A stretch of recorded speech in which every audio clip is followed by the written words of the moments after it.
जब भी कोई भर्ती परीक्षा होती कांग्रेस सरकार में तो पेपर लीक यानी कि युवा बेरोजगार एग्जाम सेंटर पर पहुंचता तब पेपर लीक हो जाता, या गलती से एग्जाम दे देता, घर पूछता तो पेपर लीक हो जाता।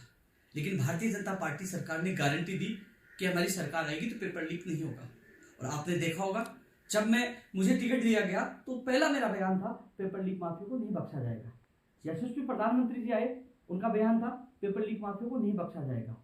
और मैं धन्यवाद देना चाहूंगा हमारे यशस्वी भजनलाल जी शर्मा जी को, यानी कि मुख्यमंत्री जी को, जिन्होंने वो कर दिखाया है जो कई सालों से युवाओं के सपनों को चौपट कर रहे थे, सपनों को बेचने का काम कर रहे थे। कई ऐसे अनगिनत उदाहरण आप देख रहे हो कि 10 साल, 12 साल, 8 साल पहले के जो अपराधी है उनको चुन चुन कर जेल में डाल रहे हैं।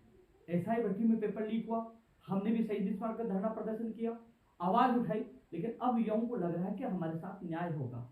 और आने वाले समय में भी आप लोगों को अवगत कराना चाहूंगा, माननीय मुख्यमंत्री जी की सोच है एक भी पेपर लीक माफिया को बख्शा नहीं जाएगा, चुन चुन कर जेल में डाला जाएगा।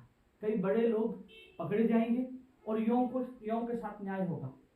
भारतीय जनता पार्टी की सरकार बनने के बाद करीब 8 भर्ती परीक्षाएं आयोजित हो चुकी है, चाहे वो सूचना सहायक हो, चाहे एनएम जीनम हो, चाहे वो कृषि प्रेक्षक हो, चाहे वो कॉलेज लेक्चरर भी हो।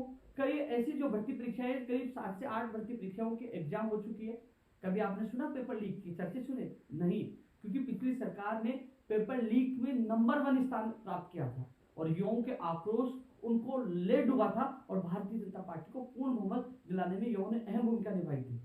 और मैं धन्यवाद देना चाहूंगा, बार बार धन्यवाद देना चाहूंगा यशस्वी मुख्यमंत्री जी को, जिन्होंने पहले दिन ही पेपर लीक को लेकर लगातार मॉनिटरिंग की, जिसका परिणाम यह है कि एक भी प्रतियोगी भर्ती परीक्षा का पेपर लीक नहीं हुआ और लगातार अपराधी जेल के अंदर जा रहे हैं।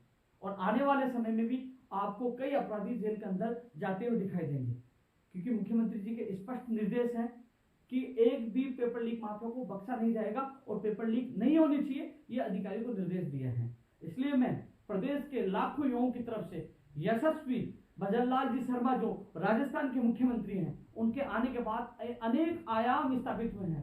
यानी कि जो पानी को लेकर, चाहे मध्य प्रदेश हो चाहे हरियाणा हो, जो राजस्थान के जो लोगों को पानी को लेकर एक बड़ी राहत देने का काम किया है और विशेषकर युवाओं को पेपर लीक से एक छुटकारा दिया है, युवाओं को सपनों को साकार करने में अहम भूमिका निभाई है। यानी कि अब राजस्थान का युवा चैन से सो रहा है। अब उनको पता है कि भजनलाल जी एक्टिव हैं, युवाओं के साथ न्याय करेंगे, अन्याय नहीं होने देंगे, जिसका प्रमाण आप सबके सामने है। जो एसआई बन चुके हैं उनको हिरासत में लिया गया है और कई भर्ती परीक्षाओं में जो लग चुके हैं उनको चुन चुन कर जेल में डाला जा रहा है। और आने वाले समय में भी आपको ऐसे ही जो उनके द्वारा उत्कृष्ट कार्य यानी कि युवाओं के सपनों को बेचने वाले जेल के अंदर होंगे और युवाओं के साथ अच्छा होगा। तो मैं पुनः एक बार यशस्वी मुख्यमंत्री भजनलाल जी का प्रदेश के लाखों युवाओं की तरफ से धन्यवाद ज्ञापित करता हूँ। साथियों, जब भारतीय जनता पार्टी में मुझे टिकट मिला, मेरा एक ही ध्येय था कि पेपर लीक माफिया का खात्मा हो। और मैंने कहा भी था, एक तरफ पेपर लीक माफिया